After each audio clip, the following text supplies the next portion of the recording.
नमस्कार दोस्तों, मैं परशुराम वेदांत मैसेंजर चैनल में आपका हार्दिक स्वागत है। दोस्तों, आकाश में दृष्टि करे बाद हमें अनेक प्रकाशित बिंदु दिखाई देते हैं। इन बिंदुओं का निरीक्षण करे बाद मन में सवाल आता है, इनका उद्भव कैसे हुआ, ये दिखाई देने वाले प्रकाशित बिंदु कहाँ है, इत्यादि प्रश्नों की झड़ी लग जाती है। न तत्र सूर्य भाति न चंद्र तारकम नेमा विद्युतो भाति कुतो यमग्निः। जिस तक हमारे विशाल सूर्य चंद्र व तारों का प्रकाश समग्र रूप से नहीं पहुंच पाता, जब सूर्य चंद्र एवं तारों का प्रकाश नहीं पहुंच पाता, तो क्या विद्युत अग्नि का प्रकाश पहुंच पाएगा?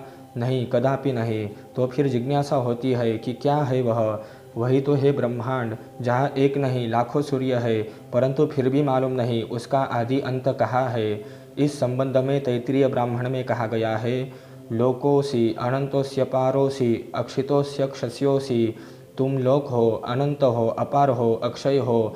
जो अपार अक्षय अनंत है वह कहाँ से आया, क्या कोई जानता है? इस विषय में पुनः कहा गया है, को अद्धा वेद क इह प्रवोचत कुत अज्ञाता कुत इयं विसृष्टिः।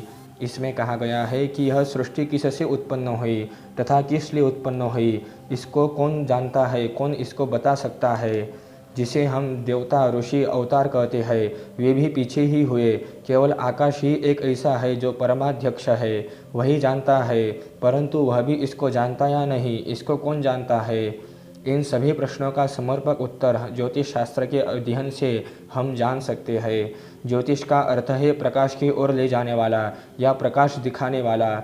ज्योतिष शास्त्र का मुख्य स्रोत वेद है। ज्योतिष शास्त्र 6 वेदांगों में छठा वेदांग है। सिद्धांत संहिता होरा रूपस्कंध त्रयात्मकम वेदस्य निर्मलम चक्षुर्ज्योतिषशास्त्रमकल्मषम। अर्थात सिद्धांत संहिता और होरा, इन 3 स्कंधों से युक्त ज्योतिष शास्त्र को वेदों का निर्मल नेत्र कहा गया है। ज्योतिष शास्त्र मुख्य रूप से सिद्धांत संहिता और होरा, इन 3 विभागों में विभक्त है, जिसमें व्यक्त और अव्यक्त गणित की परिपाटी तथा जिससे खगोल भूगोल एवं समस्त नक्षत्र आदि की स्थिति का ज्ञान होता है, वह सिद्धांत स्कंद है। जिससे काल की शुभत्व और अशुभत्व का ज्ञान होता है, वह संहिता स्कंद कहलाता है।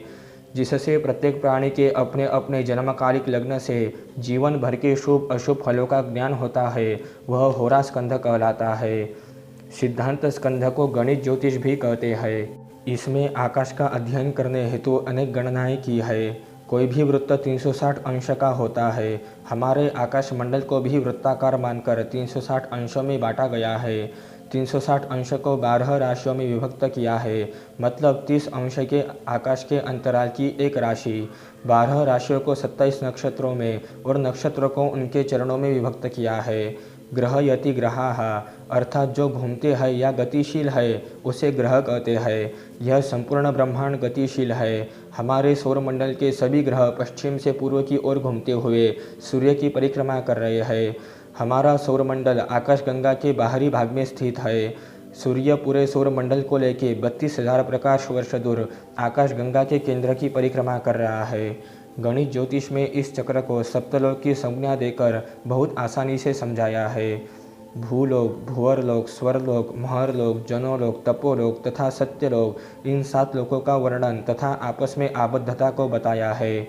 भूलोक अर्थात हमारी पृथ्वी, स्वरलोक मतलब सूर्य से आबद्ध है।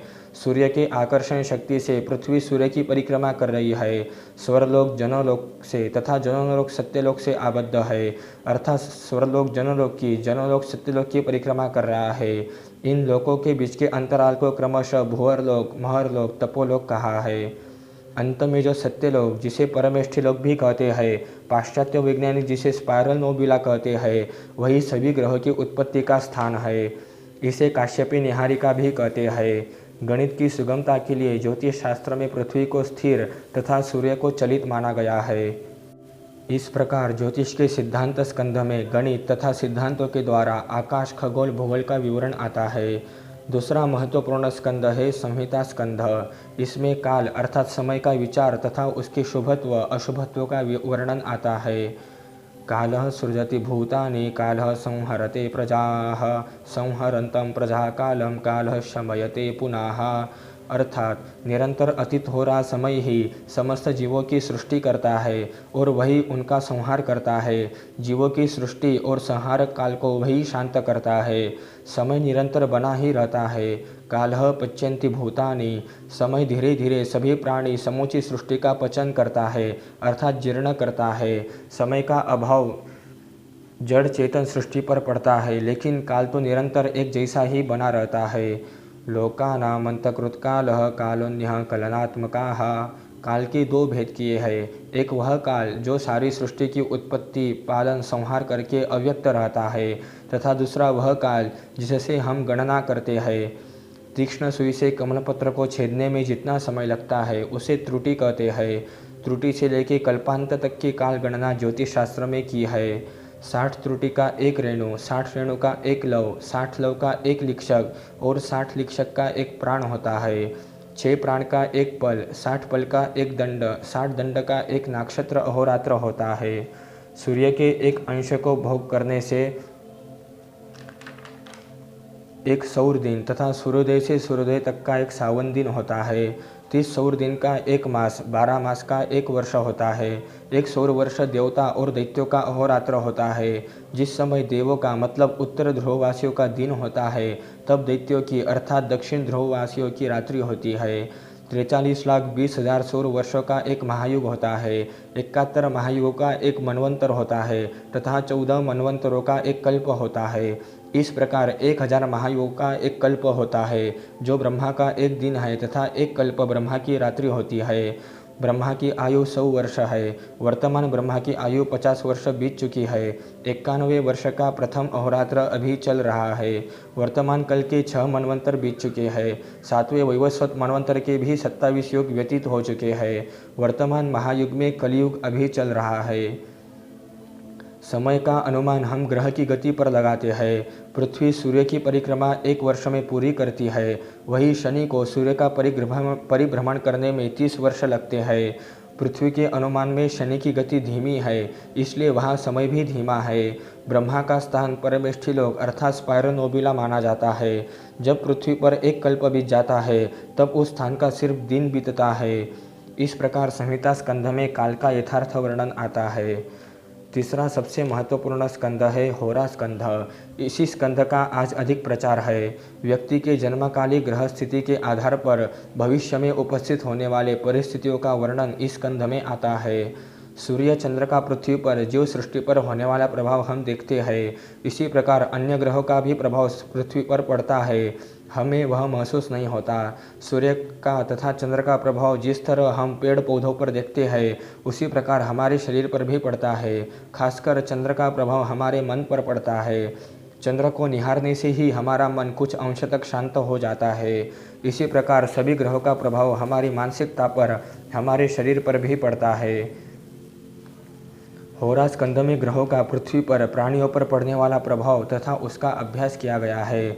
जब ग्रह विशिष्ट राशियों में आते हैं, तब उनका प्रभाव कम अधिक होता है। यह बदलता प्रभाव हमारे मानसिकता को तथा शारीरिक सामर्थ्य को भी प्रभावित करता है। जिस प्रकार हमारी मानसिकता हमारा शारीरिक सामर्थ्य होगा, उसी अनुसार हम कर्म करते हैं। जैसा कर्म होगा, उसी अनुसार फल प्राप्ति होती है। हमारे जन्मकालिक ग्रह स्थिति के आधार पर भविष्य में ग्रहों के पड़ने वाले शुभ अशुभ प्रभाव का विचार करके भविष्य कथन किया जाता है। प्राचीन काल से लेकर आज तक अनेक विद्वानों ने ज्योतिष विषय में संशोधन किया है, इसलिए ज्योतिष विषय ग्रंथ संपदा बहुत विपुल है। लगभग 10,000 के आसपास ज्योतिषीय ग्रंथ उपलब्ध होते हैं। सिद्धांत ग्रंथों में सूर्य सिद्धांत तथा वराहमिहिर का पंच सिद्धांतिका ये ग्रंथ सर्वमान्य है।